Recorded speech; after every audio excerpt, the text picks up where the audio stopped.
दोस्तों ये तो हम देख ही चुके हैं कि कैसे करोड़ों की संख्या में शुक्राणुओं को पीछे छोड़ने के बाद हम माँ के गर्भ में आते हैं। लेकिन दोस्तों शुक्राणुओं का माँ के गर्भ में आ जाना ही सब कुछ नहीं होता, क्योंकि माँ के गर्भ में आने के बाद एक पूरा सफ़र तय करना पड़ता है, जिसमें ऐसे कई सारे मुश्किल पड़ाव आते हैं जिन्हें पार करके हम और आप इस दुनिया में कदम रखते हैं। और आज की इस वीडियो में हम आपको इसी सफ़र के बारे में बताएंगे कि हमारा आकार चावल के एक छोटे से दाने जितना बड़ा हुआ करता था और फिर धीरे धीरे हमने एक इंसानी बच्चे का आकार लिया। सिर्फ इतना ही नहीं, आज हम जो हैं वो हमारे अंदर आए अपने माँ बाप के गुणों के वजह से ही हैं, और ये गुण किस तरह हमारे अंदर ट्रांसफ़र होते हैं इसकी भी पूरी कहानी आज की इस वीडियो में हम आपको बताने वाले हैं। बस हमारे साथ वीडियो में इसी तरह अंत तक बने रहिएगा। दोस्तों जब एक शुक्राणु सारी जंग पार करके अंडे से निकलता है तो इन दोनों के मिलन के बाद अंडे के अंदर कुछ ऐसा होता है जो आने वाली नई जिंदगी को रास्ता दिखाता है। यहाँ सब कुछ पहले से ही तय होता है। जो शुक्राणु अंडे के अंदर जाता है वो अकेला नहीं आता, बल्कि अपने साथ 23 क्रोमोसोम्स को साथ लेकर आता है। और ठीक ऐसा ही महिला के अंडे के साथ भी होता है, उसमें भी 23 क्रोमोसोम्स होते हैं। अब आप सोचेंगे कि भला ये क्रोमोसोम्स क्या होते हैं, तो दोस्तों अगर आसान भाषा में कहा जाए तो क्रोमोसोम्स एक बहुत ही लंबे धागे के लिपटे हुए बंडल की तरह होते हैं। ये धागा कुछ और नहीं बल्कि डीएनए होता है, और यही हमारी आँख, नाक, कान, लंबाई और रंग रूप के साथ हर वो चीज़ तय करता है जो हमारे अंदर विकसित होंगी। यानी कि ये क्रोमोसोम्स इस बात का निर्णय लेते हैं कि इंसान किस तरह का होगा। और आप ये जानकर और भी हैरान हो जाएंगे कि ये सारी इन्फॉर्मेशन एक कोड की तरह हमारे डीएनए में मौजूद रहती है, और इसी इन्फॉर्मेशन के एक बेहद लंबे धागे के लिपटे हुए बंडल से क्रोमोसोम्स बनकर तैयार होता है।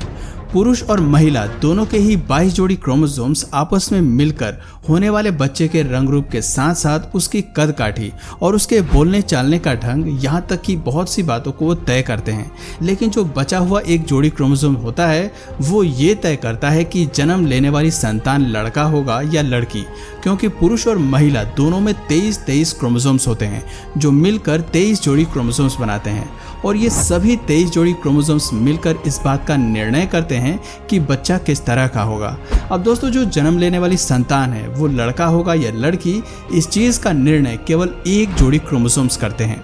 और बच्चे का जेंडर निर्धारित करने वाले ये दोनों क्रोमोसोम्स दो प्रकार के होते हैं, एक्स और वाई, जहां एक्स फीमेल है और वाई मेल है। अब ये बात पूरी तरह से कुदरत पर निर्भर करती है कि पुरुष का कौन सा स्पर्म महिला के अंडे से जाकर मिलेगा। यदि पुरुष का एक्स क्रोमोसोम वाला स्पर्म महिला के एक्स क्रोमोसोम से जाकर मिलता है तो लड़की का जन्म होता है, और वहीं इसके ठीक उलट अगर पुरुष का वाई क्रोमोसोम महिला के एक्स क्रोमोसोम से जाकर मिलता है तो लड़का होगा। यानी कि महिला के गर्भ में लड़का होगा या लड़की, इस चीज़ का पूरा निर्णय पुरुष के क्रोमोसोम्स पर निर्भर करता है, यानी कि पुरुष पर निर्भर करता है। स्पर्म्स के एग में फ्यूज करने के बाद महिला और पुरुष दोनों के ही 23 जोड़ी क्रोमोसोम्स आपस में मिलते हैं, जिससे एक नया जेनेटिक कोड तैयार होता है। और इसी वक्त यह भी तय होता है कि बच्चा लड़की होगा या लड़का, उसके बाल और आंखों का रंग कैसा होगा, उसकी कद काठी कैसी होगी, उसके शरीर का रंग कैसा होगा, वगैरह वगैरह। ये सारी चीज़ें ये 22 क्रोमोसोम्स मिलकर तैयार कर देते हैं, जो मिलकर एक नई जिंदगी को जन्म देते हैं। इस प्रोसेस के कुछ ही घंटों बाद अंडे में मौजूद सेल 2 भागों में डिवाइड हो जाते हैं, जिसके बाद ये 4 सेल में डिवाइड होते हैं, उसके बाद 8 में, उसके बाद 16 में डिवाइड हो जाते हैं। और इसी तरह से हर एक सेल से एक नया सेल निकलता रहता है। परंतु ये प्रोसेस इतना भी आसान नहीं है, क्योंकि 70% अंडे इसी प्रोसेस में पहले 6 दिन में ही फेल हो जाते हैं, और इन सब के बारे में महिलाओं को पता तक नहीं चलता कि उनके शरीर में ये सारी चीज़ें हो रही हैं। लेकिन अगर ये प्रोसेस ठीक तरह से हो जाता है तो यहीं से एक नए प्राणी के शरीर के विकसित होने की शुरुआत महिला के गर्भ में शुरू हो जाती है। और फिर ये जो अंडा है ये सिर्फ अंडा नहीं होता, बल्कि एक एम्ब्रियो यानी कि भ्रूण में बदलने लगता है।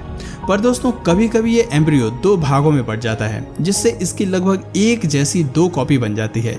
और यही वजह है कि एक साथ आइडेंटिकल ट्विंस यानी कि जुड़वा बच्चे पैदा होते हैं। पर दोस्तों आइडेंटिकल ट्विंस और फ्रैटर्नल ट्विंस में अंतर होता है, क्योंकि जुड़वा बच्चे 2 प्रकार के हो सकते हैं। पहले जो कि एक ही अंडे के 2 भाग में डिवाइड होने से होते हैं, और इस हालत में जन्मे बच्चों को हम आइडेंटिकल ट्विंस के नाम से जानते हैं। लेकिन जब बात फ्रैटर्नल ट्विंस की आती है तो ये 2 अलग अलग अंडों के 2 अलग अलग स्पर्म में फ्यूज होने की वजह से विकसित होते हैं, और जब कुछ ऐसा होता है तो इन बच्चों की शक्ल, ब्लड ग्रुप और हरकतें वगैरह एक जैसा होना बिल्कुल भी जरूरी नहीं है, जबकि आइडेंटिकल ट्विंस में ये सभी चीजें एक जैसी होती हैं। बच्चों के ब्लड ग्रुप से लेकर उनकी शक्ल तक हर एक चीज मिलती है। दोस्तों, आइडेंटिकल ट्विंस होने पर भले ही खुशी का माहौल होता है, लेकिन कई बार ये सिचुएशन खतरनाक भी हो सकती है, क्योंकि कई बार एम्ब्रायो डिवाइड होते समय फेल भी हो जाते हैं, क्योंकि डिवाइड हो रहे एम्ब्रायो को पहले 2 हफ्ते में 2 भागों में अलग अलग होना होता है। क्योंकि अगर पहले 2 हफ्तों में ऐसा नहीं होता तो एम्ब्रायो पूरी तरह से डिवाइड नहीं हो पाता, और इस तरह के एम्ब्रायो से जन्मे बच्चे आपस में जुड़े हुए होते हैं, जिन्हें कॉन्जॉइंट ट्विंस कहा जाता है। ये एक ऐसी परिस्थिति है जिसे आधुनिक विज्ञान अभी समझ ही रहा है, परंतु दोस्तों ऐसा होने की संभावनाएं लाखों में एक होती है, और जुड़वा बच्चे आपस में किस अंग से जुड़े होंगे इस बात पर निर्भर करता है कि उनके कौन से सेल्स आपस में अलग होने से रह गए थे।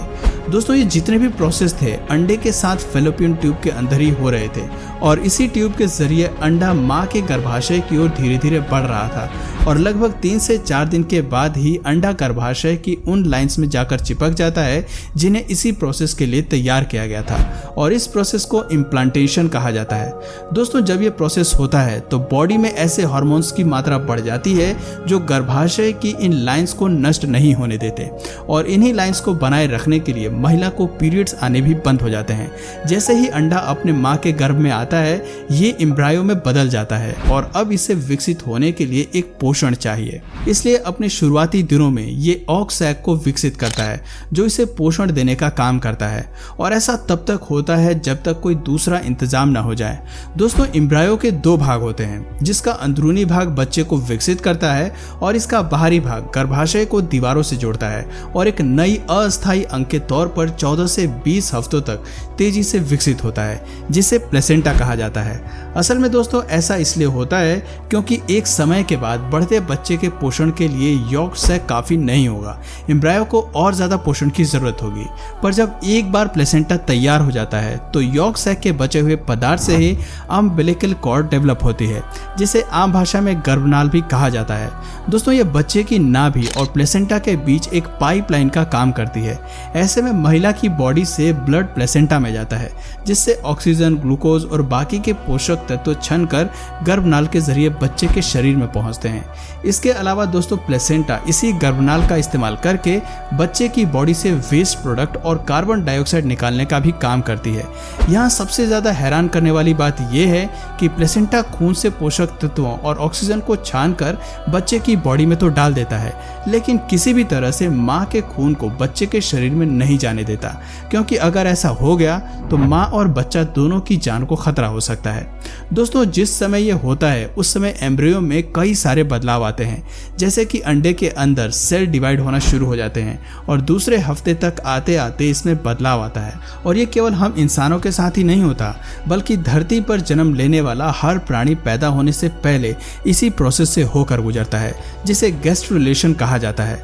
डिवाइड हुए छोटे छोटे सेल्स में से हर एक सेल ये तय करता है कि वो बॉडी का कौन सा हिस्सा बनेगा। बच्चे का दिल, दिमाग, मसल्स और शरीर के बाकी हिस्से इन छोटे छोटे सेल से ही विकसित होकर बनते हैं। 3 हफ्तों की ग्रोथ के बाद एम्ब्रायो में एक नन्हा दिल भी विकसित हो जाता है। दोस्तों, इस वक्त तक इंसानी एम्ब्रायो धरती पर मौजूद बाकी एम्ब्रायो की तरह ही लगता है, लेकिन 10 हफ्तों के बाद ये इंसानी एम्ब्रायो का रूप लेने लगता है, क्योंकि यहाँ तक आकर एम्ब्रायो का चेहरा भी उभर आता है। कुछ हफ्तों बाद एम्ब्रायो माँ की ब्लड सप्लाई से प्लेसेंटा के जरिए जुड़ता है। इस वक्त माँ जो भी खाती है उसका एक हिस्सा बच्चे तक जाता है। जैसे जैसे बच्चा अंदर बड़ा होता है वैसे वैसे माँ के गर्भ का साइज पहले से बड़ा होने लगता है। माँ और बच्चे के बीच के रिश्ते को कायम करने का जो काम होता है वो प्लेसेंटा और अम्बिलिकल कॉर्ड का होता है, जिसमें सारी मेहनत माँ की होती है। लगभग 9 महीने तक माँ के गर्भ में बच्चे को पोषण मिलता है, और इस 9 महीने के अंतराल में माँ का गर्भ ही बच्चे की पूरी दुनिया होती है, जिसमें वो सारी चीज़ें मिलती हैं जिसकी उससे विकसित होने के लिए ज़रूरत होती है। जब ये 9 महीने का वक्त पूरा हो जाता है तो एक नई जिंदगी माँ के गर्भ में पल रही दुनिया से निकलकर बाहरी दुनिया में कदम रखती है। तो दोस्तों ये था पूरा प्रोसेस, दो छोटे सेल्स आपस में मिलने से लेकर एक नए जीवन का धरती पर कदम रखने तक का।